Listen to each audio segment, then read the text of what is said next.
I am so thankful that I was right about this fight being good because it would have been so embarrassing if I wasn't. See, last video I said that I thought this fight was going to be one of the best of the summer. Actually, I think I said the best of the summer. So it would have been really bad if it was terrible, but you're probably also asking yourself, was he right? Or who is this? That's probably more of what you're asking yourself. Well, first of all, let's talk about these chase scenes, okay? So obviously Dandadan is no stranger to people running for their life. It's like half of the show. Let's be realistic with ourselves. But watching Okarun run through the corridors of this tower of houses was genuinely insane to see. Not only because, you know, obviously the animation was super cool and the perspective and all of that, but you also can see just how much of a maze it is and how at one point he's barely able to even get away from Evil Eye's soul ball, even when he's like using all of his strength and the environment to his advantage. I mean, it's crazy. Like, it's basically taking everything in him to get away, but I mean, at least he's not getting hit.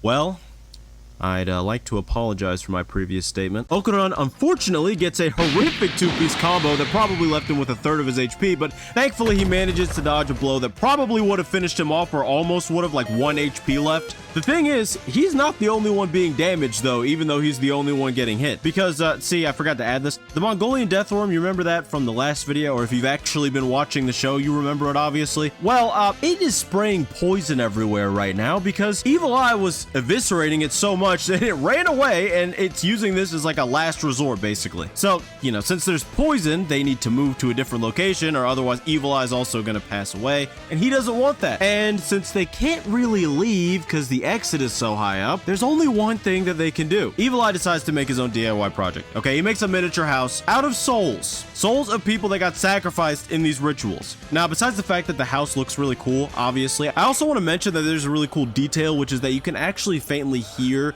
the voices of these souls constantly throughout it. It just kind of reminds you how creepy this whole thing is. I mean, they're literally standing on the remains of so many houses that previous families lived in that probably all got sacrificed, hence why they're down there. So just think about that. I'm not gonna lie, I thought Okarun had it bad when he got used like a sledgehammer, but it actually got way worse after this. Now, I know there is someone that remembers Yusuke fighting Chu in the Dark Tournament arc of Yu Yu Hakusho. Now, if you don't know about that, I'm probably showing it on screen right now, but basically they stand there and they just take turns rearranging each other's face. And because they have, you know, these knives in the ground, they can't walk backwards. Well, now that you have that visual, okay, imagine that, but instead they're in a little soul house and it's also completely one-sided. I mean, Okarun is getting completely cooked. It's very sad. But thankfully, this is anime and he's also the main character. So Evil Eye starts, you know, talking about his evil plan. He's like, oh, after I get done with you, I'm gonna get Momo and then I'm gonna do all this and that. And then Okarun's like,